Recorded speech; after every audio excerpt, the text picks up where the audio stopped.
اعوذ باللہ من الشیطان الرجیم بسم اللہ الرحمن الرحیم ان الذین کفروا سواء علیہم انذرتہم ام لم تنذرہم لا یؤمنون، یقیناً جن لوگوں نے کفر کیا، اور یہاں مراد کیا ہے؟ جو کفر پر اڑ گئے ہیں۔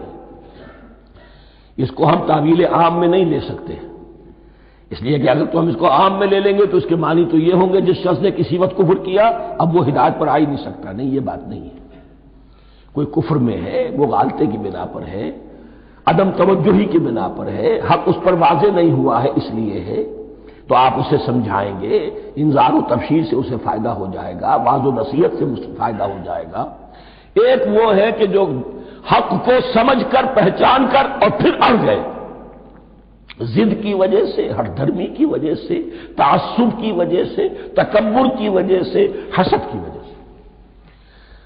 ان الذین کفروا، ایسے لوگوں کا معاملہ کیا ہے؟ سواء علیہم انذرتہم ام لم تنذرہم لا یؤمنون، برابر ہے ان کے لیے، خواہ آپ انہیں سمجھائیں خواہ نہ سمجھائیں، ڈرائیں نہ ڈرائیں، انذار فرمائیں نہ کریں، لا یؤمنون، وہ ایمان لانے والے نہیں۔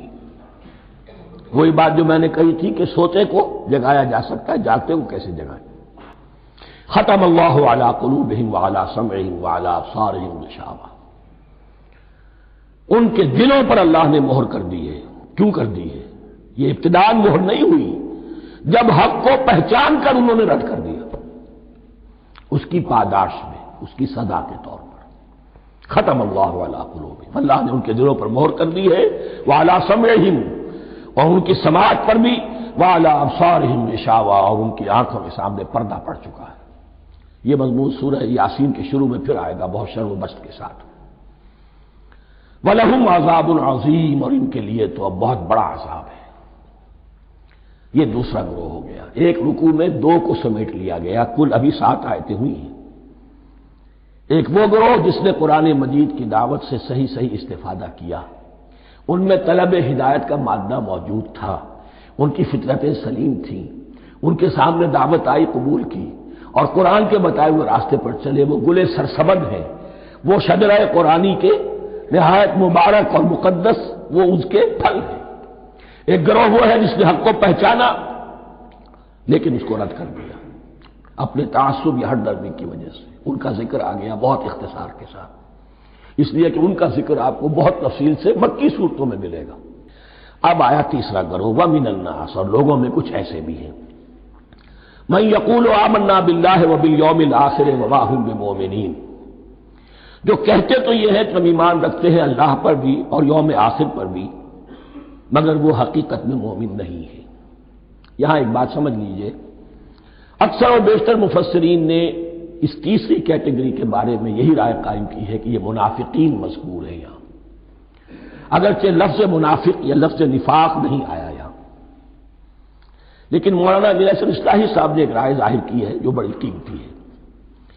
وہ یہ کہ یہاں ایک کردار کا نقشہ کھینچ دیا گیا ہے، غور کرنے والے غور کر لیں، دیکھ لیں، جس پر بھی وہ چسپاں ہو جائے۔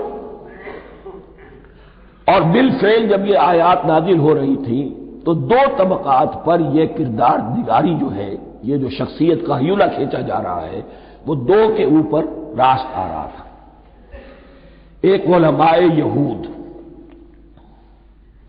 وہ بھی کہتے تھے کہ ٹھیک ہے محمد جو کہہ رہے ہیں ہم بھی اللہ کو مانتے ہیں، آخرت کو بھی مانتے ہیں، اسی لیے یہاں رسالت کا ذکر نہیں ہے۔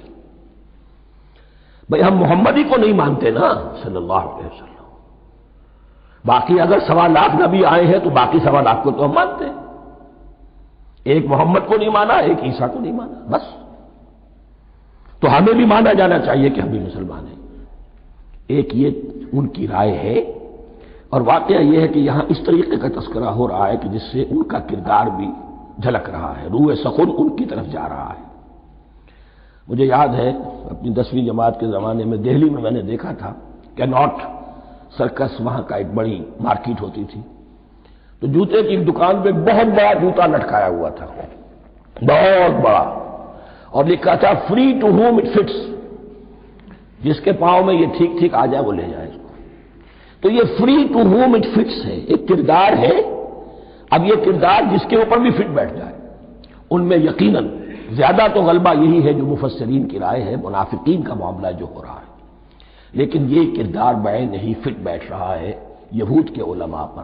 اور یہ بھی نوٹ کر لیجئے کہ جو مدینہ منورہ میں نفاق کا جو پودا پروان چڑھا ہے، بلکہ پودا نہیں کہنا چاہیے، جھاڑ جھکاڑ جو پروان چڑھا ہے، وہ یہودیوں کے زیر اثر، جیسے جنگل کے اندر بڑے بڑے درخت بھی ہوتے ہیں اور اندر جو ہے نیچے جھاڑیاں بھی ہوتی ہیں، تو یہ نفاق کا جھاڑ جھکاڑ جو ہے وہ یہودی علماء کا جو پودا تھا اور بہت بڑا تھا، اس میں کوئی شک نہیں، اس کے سائے میں پروان چڑھا ہے۔ ان دونوں میں معنوی ربط بھی ہے۔ وَمِنَ النَّاسِ مَن يَقُولُ آمَنَّا بِاللَّهِ وَبِالْيَوْمِ الْآخِرِ وَمَا هُم بِمُؤْمِنِينَ، اور لوگوں میں سے کچھ ایسے بھی ہیں جو کہتے تو یہ ہے کہ ہم ایمان رکھتے ہیں اللہ پر اور یوم آخر پر، لیکن وہ مومن نہیں ہیں۔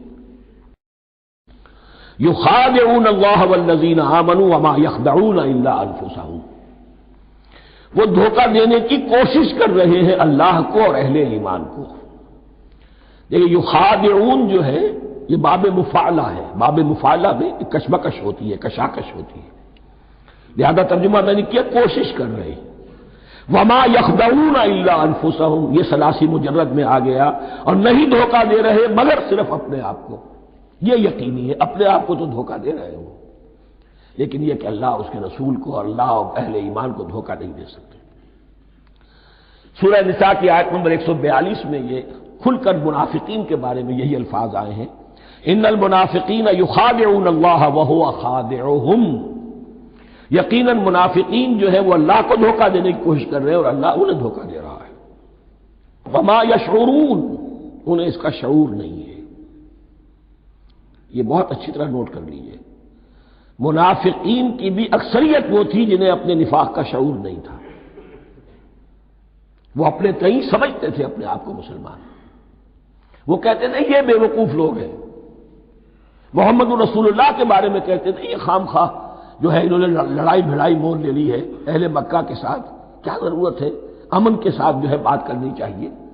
وہ سمجھتے تھے کہ ہم خیر خواہ ہیں، ہم بھلی بات کہہ رہے ہیں، یہ بے وقوف لوگ ہیں، دیکھتے نہیں کہ کس سے ٹکرا رہے ہیں، ہاتھ میں اسلحہ نہیں ہے اور لڑائی کے لیے جا رہے ہیں، تو بے وقوف تو یہ ہے۔ لیکن وہ سمجھتے تھے کہ ہم تو بڑے مخلص ہیں، ہم مصلح ہیں، تو ما یشعرون بہت ضروری ہے۔ بعض لوگ منافق ایسے بھی تھے کہ جو اسلام میں داخل ہی ہوتے تھے دھوکہ دینے کی خاطر، اور ان پہ پہلے دن سے واضح ہوتا تھا کہ ہم مسلمان نہیں ہیں، ہم نے اسلام کا لبادہ اوڑھا ہے صرف دھوکے کے لیے۔ اس کا ایک ذکر سورہ آل عمران میں آئے گا، لیکن اکثر و بیشتر منافقین دوسری طرح کے تھے جنہیں اپنے نفاق کا شعور حاصل نہیں تھا۔ فی قلوبہم مرض، ان کے دلوں میں ایک روگ ہے، بیماری ہے۔ یہ روگ اور بیماری کیا ہے؟ ایک لفظ میں اس کو تعبیر کیا جائے، کردار کی کمزوری، ویکنس آف کیریکٹر۔ ایک شخص وہ ہوتا ہے کہ جو سمجھتا ہے یہ حق ہے، حق سے بعد آباد، اب جو ہو سو ہو۔ ایک حق کو حق پہچان کر رد کر دیتا ہے، وہ کافر ہو گیا۔ ایک حق کو حق پہچان کر آیا تو صحیح، لیکن ویکنس آف کیریکٹر کی وجہ سے قوت ارادی کمزور ہے، آخرت بھی چاہتے ہیں، دنیا کو بھی ہاتھ سے دینے کو تیار نہیں، یہاں کا بھی کوئی نقصان نہ ہو اور آخرت کا بھی سارا بھلا ہمیں مل جائے۔ یہ وہ لوگ ہیں در حقیقت کہ اس کو کہا روگ۔ فی قلوبہم مرض فزادہم اللہ مرضا، تو اللہ نے ان کے مرض میں اضافہ کر دیا۔ یہ اللہ کی سنت ہے، آپ حق پر چلنا چاہیں حق کا راستہ آپ کے لیے آسان کر دے گا، آپ برائی کی طرف جانا چاہیں بڑی سے بڑی برائی آپ کے لیے ہلکی ہوتی چلی جائے گی، کوئی خاص بات ہی نہیں، چلو یہ بھی کر گزرو، جب یہ کر لیا تو یہ بھی کر گزرو۔ اور اگر آپ بین لٹکنا چاہیں تو اللہ اسی پہ چھوڑ دیتا ہے، ٹھیک ہے آپ سمجھتے ہیں ہم کامیاب ہو رہے ہیں، ہم نے مسلمانوں کو بھی دھوکہ دے لیا، وہ ہمیں مسلمان سمجھتے ہیں، اور یہودیوں کو بھی دھوکہ دے لیا، وہ سمجھتے ہیں کہ ہم ان کے ساتھی ہیں، تو سمجھا کامیاب ہو رہے ہیں، حقیقت میں یہ کامیابی نہیں۔ فی قلوبہم مرض فزادہم اللہ مرضا ولہم عذاب علیم بما کانوا یکذبون، اور ان کے لیے تو دردناک عذاب ہے۔ عذاب عظیم کا لفظ آیا تھا اوپر کفار کے لیے، وَلَهُمْ عَذَابٌ عَظِيمٌ، 7ویں آیت ختم ہوئی، اور عذاب علیم کا لفظ آیا یہاں، ان کے لیے دردناک المناک عذاب ہے، بما کانوا یکذبون، بسبب اس جھوٹ کے جو وہ بول رہے تھے۔